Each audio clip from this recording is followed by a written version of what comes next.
life in prison. That's what happened on Thursday when jurors in Parkland, Florida, decided that Nicholas Cruz, the Parkland school shooter, would get life in prison without the possibility of parole. Now, a bit later on, we're going to hear from the victims, the jurors, and what people had to say, because he should have gotten that death penalty.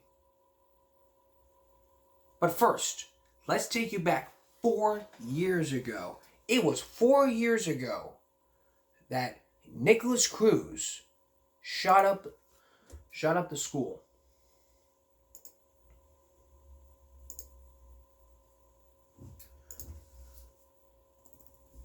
So let's look at this timeline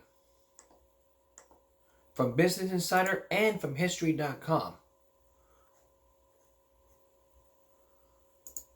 So as the BusinessInsider.com shows us, this timeline would walk us through what happened. So let's look at how it went. At 2:19 p.m. on February of 2018, the suspect in the shooting, then 19-year-old Nicholas Cruz, arrived at Majority Stoneman Douglas High School via an Uber. Okay. 2:21, 2 minutes after he got out of the Uber, he entered Building 12 walking into a stairwell with a black rifle bag. He opened fire within 15 seconds, firing into multiple classrooms. A minute goes by, the school's fire alarm goes off, prompting students to begin evacuating. This is also when the first 911 call went out. At 2:23, the school's resource officer, Deputy Scott Peterson, issues a radio alert warning of shots fired. Be advised, we are possible. Could be fireworks. I think we have shots fired. Possible shots fired. 1200 building, he said. Then Peterson can be seen arriving at the southeast corner of Building 12, where he remained for the duration of the incident. That's from the video surveillance. Peterson would later be sorely criticized for failing to enter the building as students were being gunned down. He was maintained that he didn't know where the gunfire was coming from. At 2:28, Cruz exits the school, runs towards the tennis courts, then heads south. He blends into a crowd of students as they flee the campus. At 2:32, four Coral Springs police officers and 2 Broward County Sheriff's deputies entered the building for the first time. The Sheriff's Department would later face intense scrutiny over the length and time they waited before entering, similar to Uvalde. At 12:50, Cruz walks into a Walmart, buys an icy at the Subway restaurant inside, then leaves on foot. 11 minutes go by. Cruz then goes into a McDonald's restaurant, sits down, and leaves on foot. He was talking to a friend whose sister was shot by Cruz. He was asking, "Can you give me a ride?" Then he was all like, "No, my mom's picking me up." The second time, when the victim's mom picks him up, he's asking again, "Can you give me a ride?" He said, "I told you, no." At 3:41, 40 minutes, an officer with the Coconut Creek Police Department arrests Cruz in a nearby neighborhood.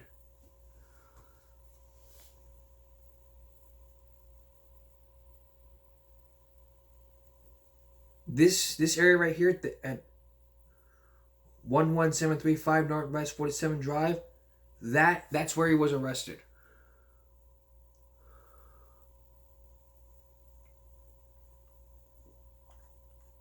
At 6:27, then Broward County Sheriff Scott Israel announced that 70 people were killed in the shooting and identifies Cruz as a suspect. On February 15th, Cruz appears in court for the first time via video. He is charged with 17 counts of murder, and his public defender describes him as a deeply troubled child who has endured a lot of emotional trauma in a short period of time. On March 14th, 1 month after the shooting, a judge enters a not guilty plea on Cruz's behalf. His attorneys have repeatedly offered to enter a guilty plea if prosecutors will vow not to pursue the death penalty. Prosecutors have rejected that deal, meaning a lengthy death penalty trial is likely. 1 year after the shooting, students, families, and staff members spend the day remembering the 14 students and 3 staff members who had died. Now let's get to the part where he confesses. Because in that interrogation room, he says he confesses that cell phone video he made. He made the cell phone video. He had the gun. He went upstairs. He shot the people. He went to Subway. He confesses everything. He confesses everything that happened.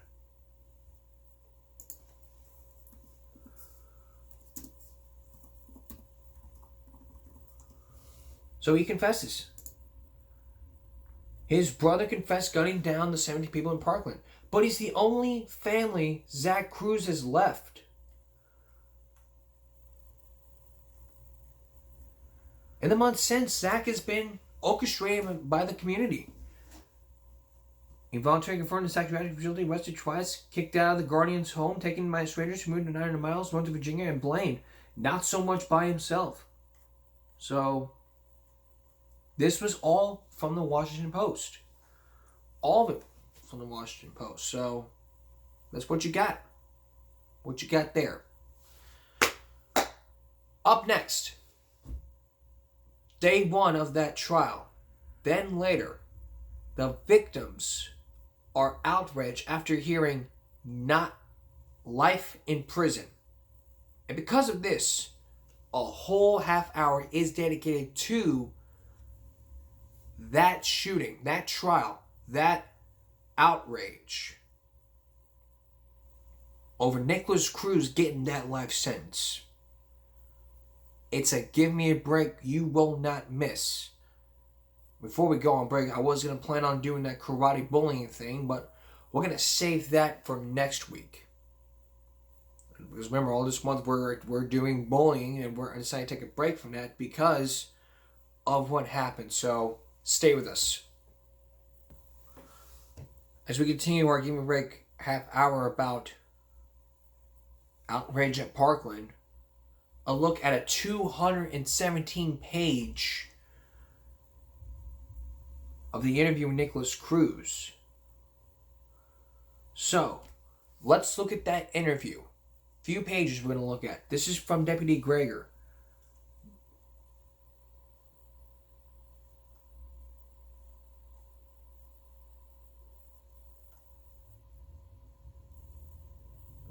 Texas was like, come on, I'm old. So you gotta talk to second heat. Nikolas. A-S. Nicholas Jacob Cruz. And then the text is all like being funny. Cruz? Okay, again, man, at least I'm gonna sit on your lap because you're talking so quietly. You're gonna have to speak up so I can hear you. Let's get a little closer to the table so me and you can communicate. This is the whole interview, so let's get to the part to where a lot of this happened. Times like Nick said he never been to a juvenile, never been in jail.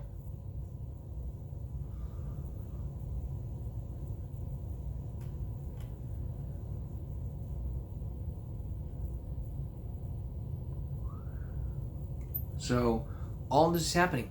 Now, during that interview, he confesses to what he did.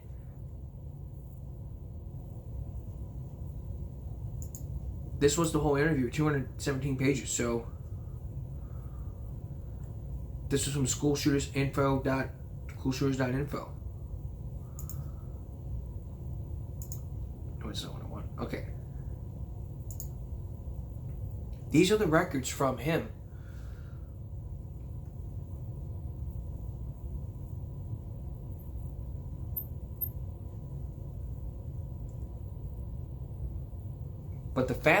But all this is happening, so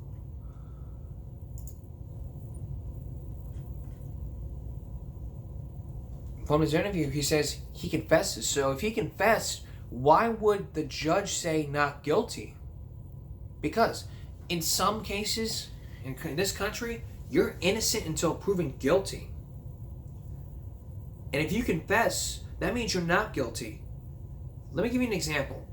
In an episode of 2.5 Men, Jake is accused of sexually harassing a student named Barbara Schmidt.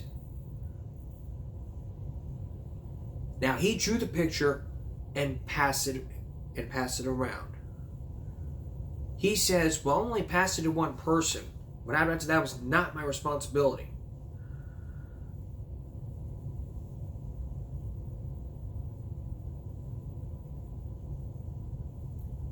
Now, in some cases for sexual harassment in schools, all schools have zero tolerance policies on sexual harassment. It's not the good old days where you can walk to a girl's locker room pretending you were blind. Now I'm like, is this the girl's bathroom? It's horrible. But the horrible part is stealing the dog from the blind man. But in all seriousness, let's get back to our issue here. So, Nicholas says he did the whole thing. But the question is, why would they say not guilty? I don't know what the judge would say, but he pleaded guilty. If he says he's guilty, he did this. Like, let me tell you something. If I shot up a school and I confessed to everything to the judge, it would be over quick. If I was in Florida and I was a part of that shooting, if I was Nick's accomplice, I'd fess up. He'd be like, Jonathan, you want to go shoot up a school with me? It's like, yeah, sure. Then we go boom, boom, boom, boom, boom, boom. Then all of a sudden I go confess to the judge, I confess to this, I confess to that, and say, yes. I was walking down the street, Nicholas ran into me. He asked me, I'm going to go start up a school shooting. I say yes. I say no. Then if he would have participated with me, blah, blah, blah, blah. And all of a sudden, okay. Then I would confess to everything, this and this. Then it'd be like this. Either I would be let off with probation, or I would join with Nick in prison for the rest of my life with no possibility of parole. Or one person lives, one person dies. That's probably how it could be.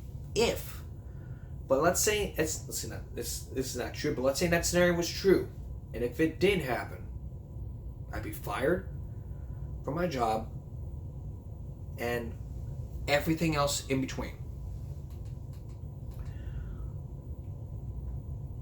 So, exactly. It's exactly what's been happening. But a lot of people are upset with this. It's like, when you heard the phrase life in prison, sometimes people are happy, sometimes people are angry. So, what really happened with the families and the victims after they heard life in prison? When we come back, we're going to hear from the victims and the families who say, this jury's all effed up. They messed up, this and this. He should have gotten that death penalty. So, we'll hear from the parents as well as some other news clips when we return. Stay with us. Updating you guys now on two of the big school shootings, Oxford and Uvalde. Let's go to Oxford, where on Thursday, an independent investigation related to the shooting at Oxford High School continues. Here's what's going to happen right now. If you don't remember, November 30th, 2021, this was when Ethan Crumley shot up Oxford High. His parents then was arrested for involuntary manslaughter. The trial for the Crumley is set next year, and the trial for the parents is set this year. But it keeps postponing because of all the evidence like this thick piled up with affairs, this and that, where he got him a gun. So, what's happening at the school? Well, the president of GuideSpot Solutions, the company says they're going to do the 7 things. They're going to look at the school policies, practices, and procedures at the place at the time of the shooting.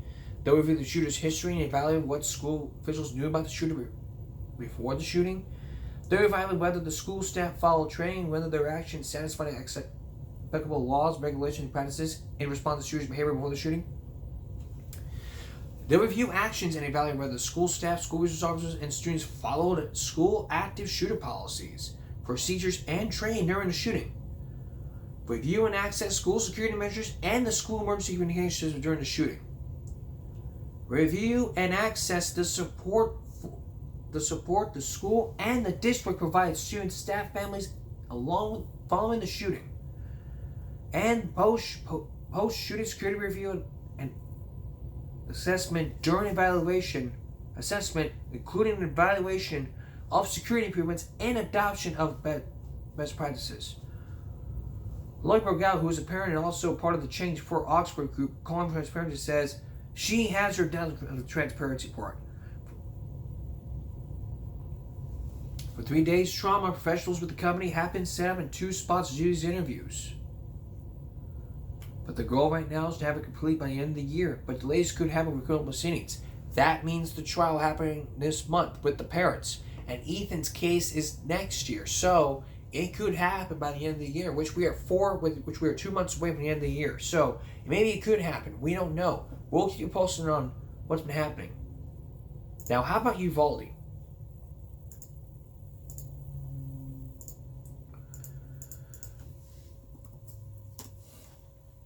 Well, just 11 hours ago, Matthew McConaughey writes up an op-ed after that school shooting.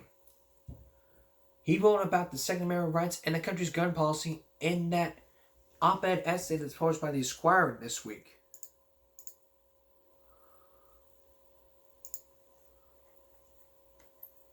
This was a whole paragraph of about what had happened.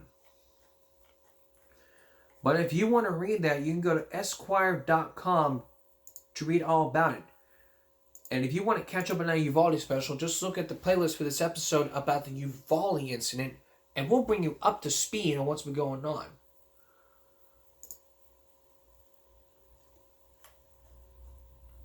In the essay, McConaughey detailed about his trip to Washington, D.C. on June 7th when he advocated for gun violence reform. McConaughey previously said in an Instagram story he attended 30 bipartisan meetings during that trip. On June 25th, the Bipartisan Safer Communications Act was signed into law by President Joe Biden. It was the act of the first federal gun reform in 28 years. So that is some very good news happening. But not good news in Florida. When we come back, we're going to hear from the victims who say he should have gotten a death penalty. It's an angry mob out there. Well, not an angry mob, because the angry people who say he should have gotten that death penalty. Stay with us. If you're joining us, tonight we're talking about Nicholas Cruz, the shooter in Parkland, Florida. And what we've heard so far is that we gave you the timeline, we gave you the interview, but what I want to do is walk you through the day one of the trial, because updates has been going on because of this and this. So, but what the judge really wanted is to hear all the evidence mounted up, and what the victims had to say is people came forward telling the jury that about what's been going on. But people have said, oh yeah, I knew that he was doing this, he was doing that. So what I'm not going to do is play you all the trial. But let's get to Thursday, to when the trial ended with him getting that last sentence. Now, if you watched yesterday in Florida, you were outraged at what happened. When I heard this, I was stunned. I was going to go on right away, but I didn't have time, so I said, I'll do it on Friday. So that's what I recommend. The jury recommends life in prison without parole. So how does the community react to all this? Take a look. They don't believe it. Today, the wrong verdict was given. We are beyond disappointed with the outcome today. I'm stunned. I'm devastated.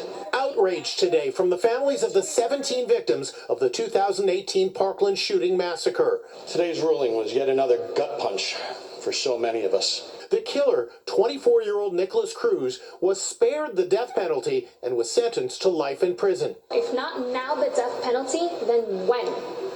When? The parents of 14-year-old Alyssa Al-Hadef expressed their anger. I'm disgusted with our legal system. I'm disgusted with those jurors. The jury foreman says the vote was 9-3 in favor of giving Cruz the death penalty. We thought that we were going to get the death penalty today. It's so upsetting, dear, that one individual prevented that from happening. The father of Gina Montalto spoke about his daughter, who was slain that day. I see my beautiful daughter's face around our home in my dreams. And I miss her very much. Tony Montalto angrily relived today what Cruz did to his daughter. Pressing the barrel of his weapon to my daughter's chest. Cruz had already pleaded guilty to the rampage that shook the nation. Today, Cruz appeared emotionless as the judge read the sentencing verdicts. But as she continued naming each of the victims, he seemed to get fidgety. The families comforted each other. Several were in utter disbelief, shaking their heads in disgust. As families left the courtroom, hugs and tears. I pray that that animal suffers every day of his life in jail. The idea of prison justice isn't lost on these families. In prison, I hope and pray he receives the kind of mercy from prisoners that he showed to my daughter and the 16 others. He's going to go to prison, and he will die in prison. Cruz's lawyers had argued that the 24-year-old is mentally ill through no fault of his own. They claim he was doomed from the womb from fetal alcohol syndrome. That's now what we know so far. Doomed from the womb, alcohol fetal syndrome, and mentally ill. So the question is, if you're mentally ill, could you get life in prison? Probably no one knows, but some experts out there from the internet could give us some insight about this. So as this Give Me a Break special continues with Parkland Outrage, when we come back, the question is, if you're mentally ill, do you get life in prison or should you not go to prison? Stay with us. There is a link between criminalization and mental illness. In 44 states, a jail or prison holds more mentally ill individuals than the largest remaining state psychiatric hospital. Individuals with psychiatric diseases like schizophrenia and bipolar disorder are 10 times more likely to be in a jail or prison than a hospital bed. Criminalizing mental illness worsens the health of hundreds of thousands of people in compliance with the recovery or by creating additional barriers to housing and employment. And remember what I just told you about. Nicholas Cruz had mental illness and had a fetal alcohol syndrome. So, why couldn't he be if he was in a psychiatric hospital for all of this? So, he'll spend the rest of his life doing this. So, no possibility of parole. But in Florida law, if you kill somebody, you could be facing that death penalty. So there is a difference. AndyAtlantic.com back in 2019 did an article about this. When mental illness becomes a jail state, arrests who are mentally incompetent to stand trial, who are supposed to be sent for treatment, but thousands are being warehoused in jails for months without conviction. So if you're bipolar or something, this can happen. So across the U.S., people who should be placed on mental health facilities for treatment are instead detained in jail for unconstitutionally long periods, sometimes months before they have been convicted or even tried for any crime.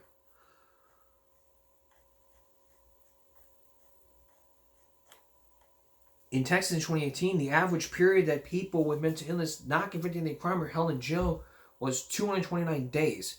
According to reporting by the Call Times in 2017, a 2017 survey by the Desert News found that some detainees in Utah waited 5 months or more. In 2016, just one five defendants in Washington was transferred within the 7-day time frame a judge had said the year before. I remember for Nicholas Cruz,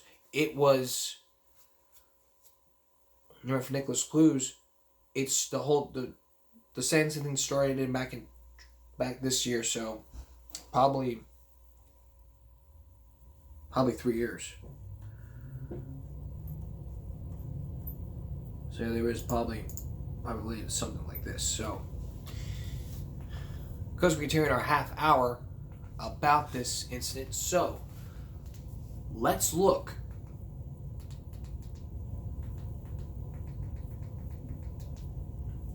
at more of the reactions. So 8 hours ago, Joe Ganoff's father reacts to the Parkland school shooter's verdict. So let's hear his reaction. Live after speaking again with some of the victims' family members. Roy.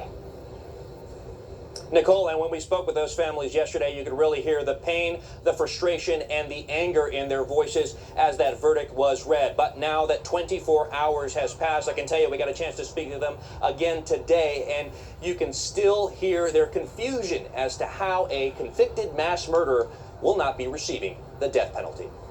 We, the jury, unanimously find... I felt that the system failed again. A day after a jury has recommended convicted Parkland shooter Nicholas Cruz should spend the rest of his life in prison over the death penalty, and family members of victims are saying the justice system has failed them. When are we going to use it?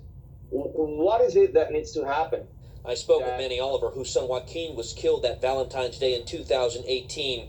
While he chose not to be in the courtroom for the verdict, he was following every step of the proceeding as his wife, Joaquin's mother, sat just feet away from her son's killer. I never wanted to be in that room. I don't want to see the eyes of the shooter of my son. We now know it was more than one juror who chose not to recommend the death penalty, a decision that has angered, outraged, and flat out hurt. Let me pause for a minute.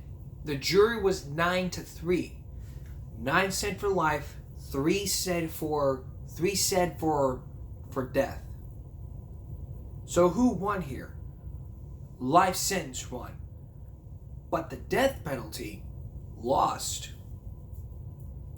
So it clears to show you what the jury was thinking. So many families. I don't think that these people that decided to not approve the death penalty are actually qualified. Other victims' parents like Max Schachter taking to Twitter writing, "Life is not punishment for his son Alex. He," referring to Cruz, "got exactly what he wanted." Fred Gutenberg, Jamie's father, using the decision as motivation for change, writing in part, "Vote. Vote for gun safety candidates who will work to prevent you from needing to sit through a murder trial for your child." That message echoed by Oliver, who will not let this decision deter his focus, which is trying to prevent families to suffer the same pain that we suffer. So I did get a chance to speak to the family members of other victims. Coming up, I'll have why they are calling this verdict a gift to the gunman. I'll have more on that coming up on Local 10 at 5. For now, in Hollywood, Roy Ramos, Local 10 News. It's so painful for those families. Thank you, Roy. Here's more reactions. On Fox 11 Los Angeles, parents disgusted with the Parkland shooting verdict. This was Thursday, so let's take a look. Florida jurors reject the death penalty and sentence Parkland shooter Nicholas Cruz to life without parole for killing 17 people in the 2018 mass shooting at Marjorie Stoneman Douglas High School. I'm disgusted with our legal system. I'm disgusted with those jurors pressing the barrel of his weapon to my daughter's chest. That doesn't outweigh that poor little, what's his name, had a tough upbringing. This jury failed our families today. That verdict came after a lengthy 3-month trial that included graphic videos, photos, a tour of the shooting scene, and weeks of emotional testimony from victims' family members. In the end, jurors decided there were mitigating factors that prevented them from giving Cruz the death penalty. Those factors included the defense argument that Cruz suffered from mental health issues and lifelong developmental delays due to, among other things, his mother drinking during pregnancy.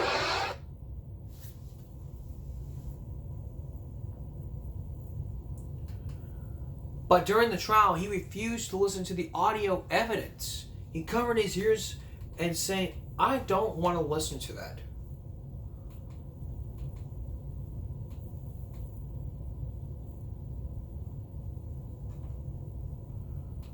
So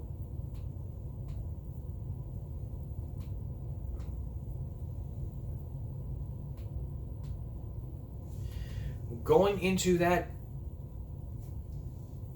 so let's hear what the expert had to say last month about the case resting before the jury. Team coverage now turning to Local 10's Janine Stanwood. She has been anchoring gavel-to-gavel coverage online since the very beginning. She's joining us now with a legal analysis with what happened in court today. And Janine, we all saw it. That was fiery. Wow. That was fiery. I'm joined by Eric Schwartzreich, a veteran criminal defense attorney. We were all caught off guard when that happened. The question that I have for you is, for those of us who are not in the courtroom all the time, does the defense, or any lawyer for that matter, have an obligation to tell the judge in the morning, hey, judge, this is who I plan to call? Because it doesn't seem like that happened. So, surprise, surprise, surprise, right? The defense had a surprise party, and on the guest list was not the state nor the judge. So the judge was, quite frankly, she was upset. So do they have a legal obligation? Do they have to tell the state? Do they have to tell the judge? No. I mean, a lot of this in the courtroom, I mean, this is about death, this case. Life or death. It was strategy. Now, it wasn't professional, and the judge certainly did not like it. You could see that it angered the judge. It made Ms. McNeil from the defense, and she was on the defensive with the judge. You saw that testy exchange. They've been in that courtroom together, you know, the prosecution and the defense arguing this case now for months and months. So we see this a lot in the courtroom. It gets testy. Certainly, it could have been handled in a more professional way, but it wasn't unethical, and it was strategic, and I understand why the defense might want to do that. Well, that is the next question. Why would the defense do that? Because it seemed like they were going to call Nicholas Cruz's brother, Zachary Cruz. That could have been a good defendant or a good witness for the defense. So what was the strategy there? Why would they rest their case now after all of this? Every time they were making their point, and the defense just needs one juror that they can convince for life. Mr. Satz for the state kept getting up and bringing it back. Did you know that the defendant did this, that he did these searches? Did you know that the defendant went to the school? So every time that they were scoring points, the state would get up there and they would score a basket and they would score points. So it effectively shut that down. It stopped the state's momentum. And what more can the defense do? They showed this case. It's about their theory is a polluted womb. The defendant couldn't have done anything else. And like they're in that courtroom, Janine. You and I aren't. We're not seeing these jurors. Right. They can read the tea leaves, and like they can also know like when the jurors have had enough. And I don't really know from a strategic point how much more could they put on. They got their point, and is this a mitigator? And is this going to save Nicholas Cruz or the defendant? Well, and that's exactly what they want to do. They want to save his life. They want at least one person in that jury box to show a little mercy. That's what 9 jurors said. 9 jurors chose life, while 3 chose death. But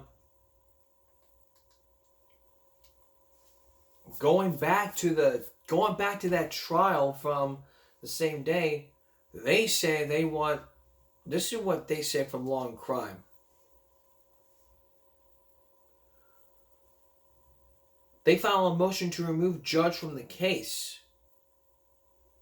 Now, why is that? Or about Nicholas Cruz, the Parkland school shooting penalty phase trial. Now, again, this is where the jury will have to determine what should be the punishment for the Parkland school shooter, the man who opened fire at Marjorie Stoneman Douglas High School, killing 17 people and injuring 17 others. The question is life in prison or the death penalty, and not an easy decision. So now let's look at that trial. Then we're going to wrap up. I just want to say this is the most uncalled for, unprofessional way to try a case. You all knew about this, and even if you didn't make your decision till this morning, to have 22 people plus all of this staff and every attorney march into court, be waiting as if it's some kind of game. Now I have to send them home. The state's not ready. They're not going to have a witness ready. We have another day wasted. I honestly, I have never experienced a level of unprofessionalism in my career. It's unbelievable. So that's what the whole thing we're going to play for you tomorrow as we continue part 2 of our special Parkland Outrage. So we are now out of time, but this whole thing's going to continue tomorrow as we look further deeper into what the judge had said back on September 19th. This was This was almost a month before he got that life sentence, plus more reactions. Also, does karate promote more bullying? That's tomorrow, which is today. And that's all for this edition of Give Me a Break Friday. Going into Saturday, we'll see you again for Give Me a Break Saturday night. And for all of us here to Give Me a Break and YouTube, stop bullying, speak up, have a good night, and have a good night and a safe one. Good night. Goodbye, everybody.